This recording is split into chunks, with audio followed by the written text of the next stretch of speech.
Just finding time for us for a new university, for a small university, and for us. Thank you very much. Not at all. Good evening, Mr. Sharma. It's a pleasure always to be on EduMate TV. I was here for the last session. It was a very nice discussion, and I think Dr. Gupta was there from Rishiwood University. Yeah, Kavita Gupta, Dr. Kavita Gupta. Yes. So, ma'am, as an emerging university here in Sonipat, which has become now the one of the largest educational hub in Asia. Yes, I with believe over so. yes, with over 5 universities and abundance of schools here, and close proximity to Delhi and close proximity to 4 states. That is, student learning should not be restricted to a single field. Right. They should be they should have more exposure, wide exposure. So when they step out from campus, must have knowledge of different sectors, different fields, and become expert in those fields. Then, from first year onwards, we train student to think about new ideas, think new ideas, present those ideas to venture capitalists on campus. In case if they get impressed, they invest in their project, and then their project takes off. So by the time they complete their graduation, they become half entrepreneur. So now we are trying to create awareness across the country, reaching out to a student, and need your assistance, support, guidance, blessing, how we should proceed ahead.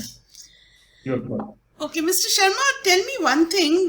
What I always wonder is that now all these emerging opportunities have come up, and of course universities like yours and a few more are very, very progressive. They're offering all that. I'm just curious that when students come to you, how many years old is your university? We got our accreditation last year in 2020. Okay, so that means 2 batches have come to you. First batch. Now, when students come to you, how aware are they of these opportunities? One, and secondly, are all these opportunities second options for them? Thirdly, how do they make up their mind what they want to pursue? Because this is where the gap lies between us and you. In schools, we are so bogged down by syllabus, and we are so restricted that I don't think we are able to do, though we offer a lot of subjects, but the assessment systems, the criteria for going ahead is so narrow that the students do not pay attention to anything but scoring marks. If you ask an average class 10 student, what do you want to be? He has no answer, because he's not aware beyond being a doctor or engineer, and more than aware, it is just that, a lot of children answer, depending on my marks. I will see, all of them are waiting for their results, considering that this year there will be no exams, considering that this year all their performance in school, they know what they performed. So why are you waiting for your marks? But all of them are waiting that we see how many marks we get. According to that, we will choose a course. Now, suppose a child scores 98, 99%, which is again a matter of debate with whether they should or not. But in any case, they do. So, a child like that, say, wants to take up a course like just entrepreneurship, a course which is lighter, which you would probably give admission in that course to a child who's got 50% also. It doesn't require 98%, some courses. But the child wants to, do that. It doesn't occur to him that he can do that, because this whole social pressure, whether it is his parents, whether it's school, environment, his relatives, everybody says, oh, 98% JEE karo. 98% NEET kar lo. So, the child is not able to discover himself because there's a status value attached. You yourself now said that, if he becomes a doctor, it's very good. If he doesn't, so the leftovers are doing pharma. The leftovers are doing nursing. Whereas actually, I personally think a nursing job sometimes is more important than a doctor's job. You need wonderful nurses. In hospitals, I went to a hospital when I had a problem, and the doctors were okay, but the nurses were so poor. I mean, they were just like one grade above our housemaids. So, this is, and if we had wonderful nurses, they are the ones who were taking care of you. Out of the 14 days I was in hospital, 12 and a half days they were taking care of me. The doctor's job was only one day. So, all these children, the best don't go to this because there's a status value attached. One.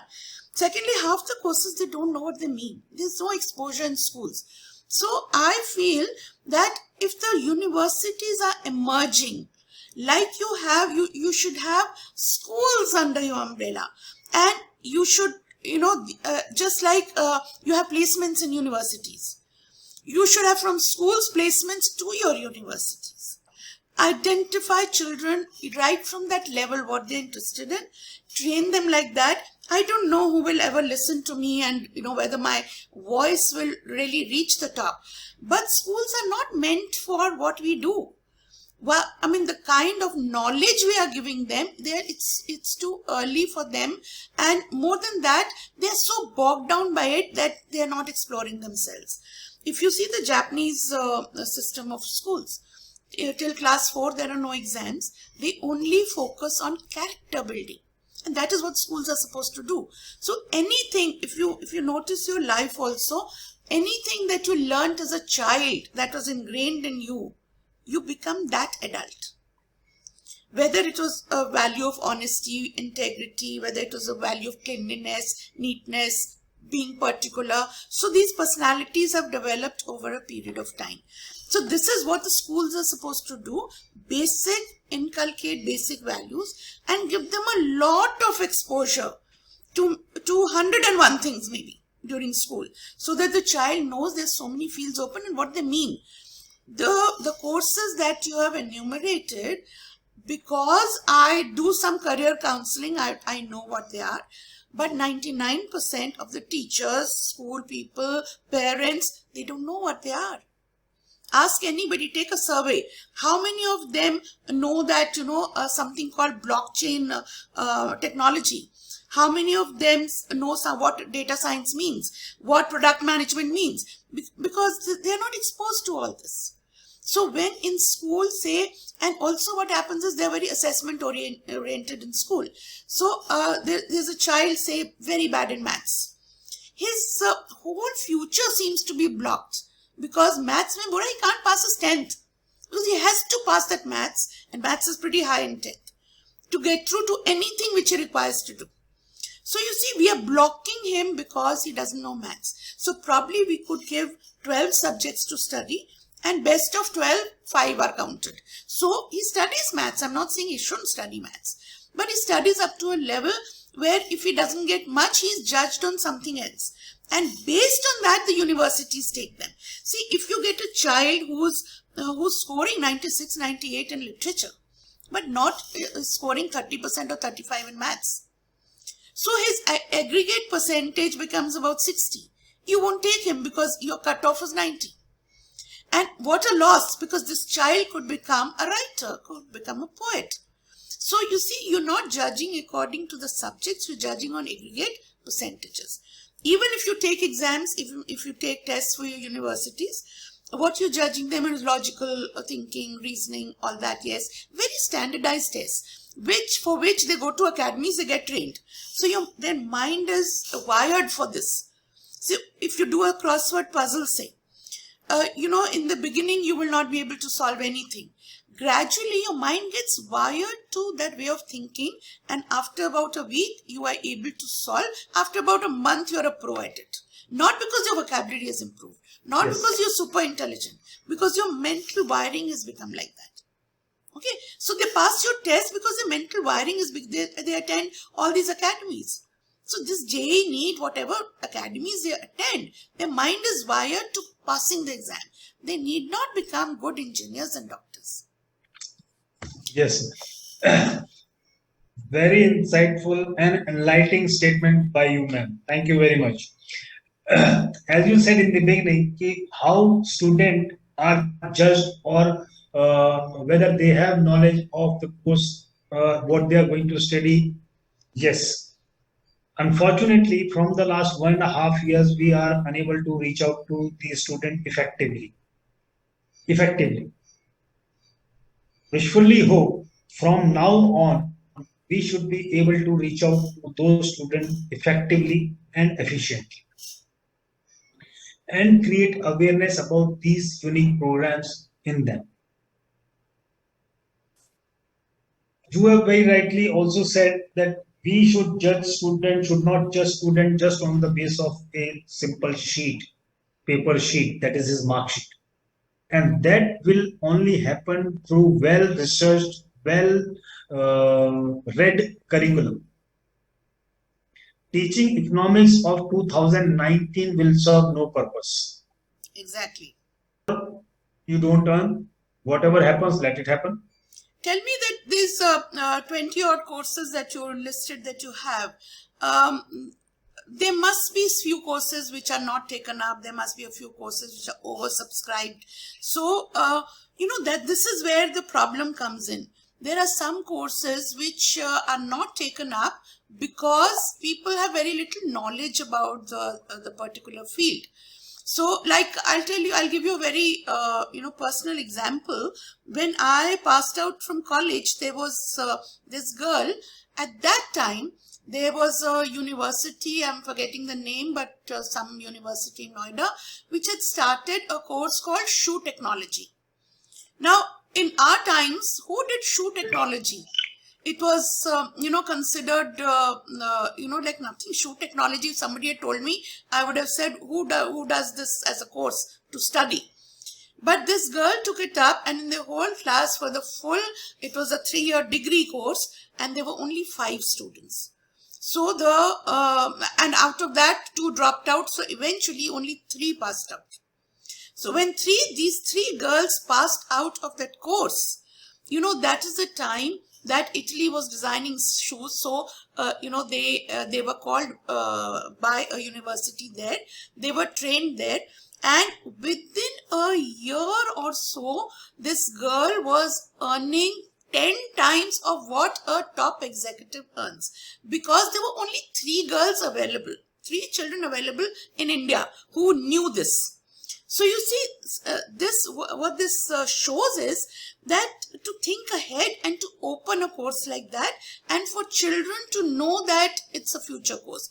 People like me, I did, MSc and all that, and eventually could do nothing with my qualification because there were many doing the same thing.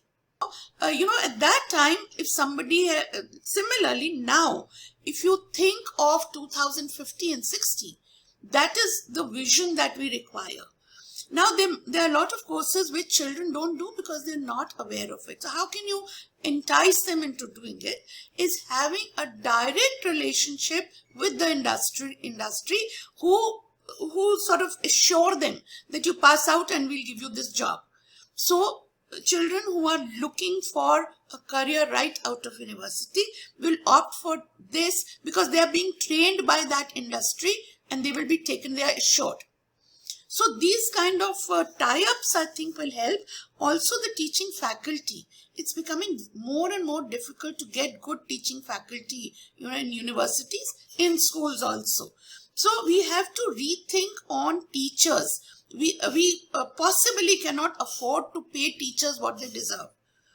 The top executives are being paid so highly. We don't pay our teachers. And actually, these are the teachers who are creating the top executives. So it's very unfair. But since we can't, then what we can do is we can get people on the teaching assignments where it is not their mainstay, but they lend at least their knowledge and the experience to teaching. The best should come into teaching by whichever method. So a university like yours, many good universities have opened up. If you see the infrastructure, it's wonderful. When you look at, I've seen Rishi Hood infrastructure. It's really good. And so are many more which are coming up. But, instead of focusing so much on the glitz and glamour, it is the crux of what the students learn. I've been to many foreign universities, because whenever we go abroad, I make it a point to visit all universities.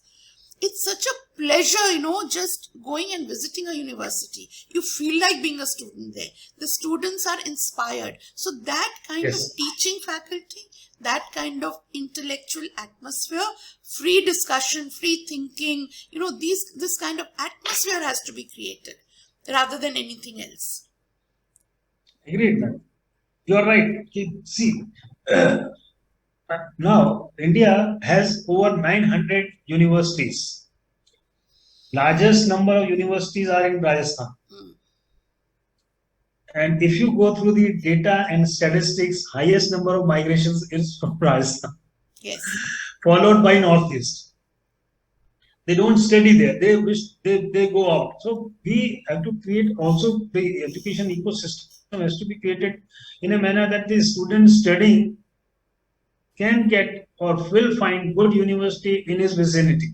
Like now we are seeing an end to an era.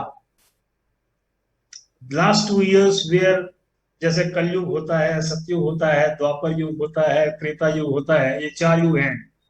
वैसे ये 2 साल का युग किस account में जाता है ये पता नहीं. वो कलयुग में जाएगा या सतयुग में जाएगा या द्वापर में No, जाएगा it's या going to त्रेता be में जाएगा. wonderful, Mr. Sharma. I'm so optimistic. And last time also I said, these 2 years, you mark my words, the change it will bring will be so fantastic. We will bless these 2 years after about 5, 6, 7 years. Absolutely. See, Especially for these education. two we had never ever have imagined this time. But unfortunately, it is now the survival of the fittest wala ho gaya. Yes, many industries suffered a lot. This period broke backbone of many industries. But yes, many industries also bloomed up, flourished. So it depends. Debit, credit, debit what comes in, credit what goes out, debit the receiver, credit the आप giver. देखिए जब पानी के flow में block आएगा ही नहीं तो नए रास्ते बनेंगे कैसे? You are right. Yes. So, Yes. I mean, this is that way. It's going to be really good because we have learned. I mean, what we have achieved in these 2 years, we couldn't have achieved in 20. We were so complacent about our whole education system. Jo ho raha hai, chalne do. Now you see at least these terms even coming in of hybrid learning, blended learning, experiential learning, and design thinking. All these things, at least people have become aware. Otherwise ये तो कभी आना ही नहीं था. It was नहीं था, सही बात. there was so पहले जैसे हम लोग नॉर्मल सब्जेक्ट पढ़ते थे, इंटरडिसिप्लिनरी लर्निंग, मल्टीपल डिसिप्लिनरी कहाँ होता था? yeah. But now we are seeing the multiple disciplinary student has to grow holistically. That is what we are seeing. But now all said and done, now what we see that we need to create awareness about these unique programs offered by Rishiyur University. And I will continue my answer to your question that we try to create awareness among students in various sectors, various locations, and also develop, nurture them as an entrepreneur. As I was saying, we are not going to have more jobs in the time to come. So to overcome or to bypass that evil, we must find some new ways. As you rightly said, unless until you have block, you will not find other ways. We have to be beyond their imagination and train them for the better tomorrow and better future. That is what we are committed here. That is what I think the emerging university should be, where they accept students in a raw format, prepare them, nurture them, polish them, make them presentable, send it to the job market, and they become sellable then. So this is what our idea is. Mr. Sharma, one suggestion I have. You Yeah, people please. are the tree. You are creating the branches and flowers. Now, if you don't water the root, there will be no tree.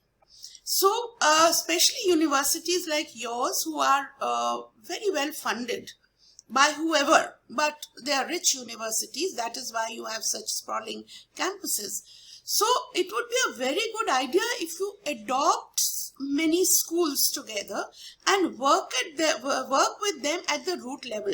Because I run a school and now I have many people coming in, we'll do career counseling, give us some time and we will talk to the students. It doesn't happen that way. I can't give them time because this is the time my students are doing their own course. They don't have time to sit in, and then they're not interested either because they're not exposed. Now suppose I have a 1 hour webinar and you come with Rishi or University and you tell them, okay, we offer these courses. You think they're going to absorb anything? Nothing. Because either they will not come, if it's made compulsory, yes, they will come, sit, they will listen, and they will, be probably playing a game while you talk. So this is not happening. So what can be done is that around your area, you're in Sonipat, so in and around whatever, area you can cover, adopt a few schools and be in continuous touch with them. Invite the children to university. Like I had taken my children to Infosys, year before last. The difference in the children after going to Infosys campus and their excitement, their exuberance, their focus in that 3 hours they spent there was much more than I could have done in a classroom. So this Absolutely, is, make ma'am. them visit, make them see what all these courses are about, not on a lecture basis. They come, they interact with the students and they see what university life is about. So they get inspired to achieve and come to your universities. So watering those Excellent, roots ma'am. are very, very important. Exactly. You rather snatched my word from my mouth. And also, what you can probably do is, because now with an NEP coming in, we will be going in for a lot of project-based learning where children will be required to acquire their skills in real-life situations. So, and schools are at quite a loss because you see, schools are not used to this kind of learning and teaching. So, based on these subjects which are new to school, to students and to parents, you could probably, with your adopted schools, you could, suggest some projects on a school level. Now, when students do this, they are exposed to these subjects when they come to you, even if it's in the 6th, 7th, 8th standard. So, if they do it, they have some memory of it when they come ahead and they say, okay, we did this, so this is what this subject is about. And this is what will help them understand, what they're interested in. Most of us have gone through life not knowing exactly what is our calling. I mean, some people have found their calling at 40, 50 because nobody was there to guide them. Now there's so much available, but in practical terms, if universities like yours can take up on these kind of issues, it will be really good.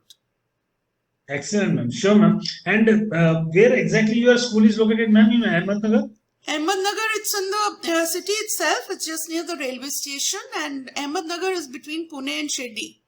So it's midway, and it's very well located. The building is right behind me. So it's a reputed good school, and we started it 15 years ago with nursery 9 students. Now it's a senior secondary school. So fortunately, since I run it, I have a lot of freedom to do and experiment a lot. So this kind of things that have come up in the NEP, we started much earlier because most principals don't have the freedom to do what they please. So this was a nice thing, and that is why I think I'm really lucky. So you have student till 10th standard as of 12th. It's a senior secondary school. How many students you have, ma'am? Yeah? We have a total of over 900 students, right from nursery to 12th. In fact, maybe they'd be reaching about 1,000 now. So we have classes from nursery to 12th. Great, ma'am. And I visually hope that in the time to come, we have started another, we have taken another initiative that is known as GLUP, GLUP, that is guest lecture by university professors. We at university offer young minds from 9th class onwards. They would be learning in the university. We'll teach them sitting in the classroom. Okay. So we will, when situation becomes normal and improves, we would definitely like to come over to your school and have a session with your student to make them understand about these non-conventional fields of education, either offered by Institute University or not offered by university. They will be free to ask, know more about anything they wanted to understand. Being in the capital region of India, the largest education hub in the country today, should know that they should expand beyond, then that they should spread their wings and should know more about different opportunities flourishing outside their territory. Yes, definitely. Right, man. So thanks very, very much indeed for your valuable time. I'm looking forward to seeing you in person. And whenever you travel this part of the country, I would be really happy to host you here on campus. Thank you so much. Though I belong to Delhi, but now we've settled here. So we'll surely make a trip sometime. Certainly. Thank you very much. Thank you very much, ma'am. Thank Good you. luck. All the best. Bye bye.